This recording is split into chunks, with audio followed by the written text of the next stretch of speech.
Subukan mo na, ibababa mo naman siya na hindi mo tutulungan ng kaliwa. Sige. Okay.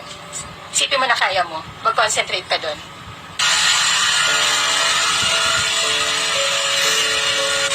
Subukan mo nga ulit. Iangat yung kamay mo. Sige pa. Kaya mo pa? Sige pa.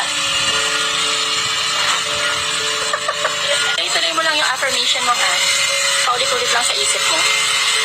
Tapos patuloy ka lang mag-imagine na yung dating buhay mo before ka ma-stroke, tatrabaho ka, umaakyat ka ng hagdan, tumatakbo ka, nakikipaglaro ka sa mga anak mo.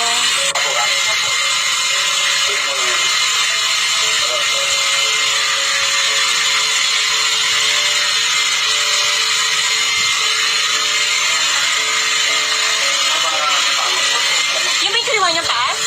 Yun yung hindi mo nakikita. Dos? Anong gawa mo? Pinatry ko ng kaliwa ko. Yung kaliwa mo ba yan yung paralyze mo? Max, kailan ka pa nag-umpisang maghugas ng pinggan? After 1 month nung gumamit ako ng eye therapy.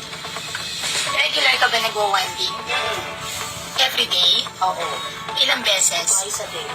Morning tsaka gabi? Oo, before matulog. Simula na nag-wanding ka, ano na yung mga napansin mo na changes sa'yo? Nakakaligo na ako ng mag-isa. Nakabihis na ako ng walang tulong ng mga anak. Bakit dati ba, before yung eye therapy, hindi mo magawa yung mga Hindi. Humihingi ako ng tulong sa mga anak. Sila nagsasako, nagbibili. Ayun, nagagawa. Max, happy ka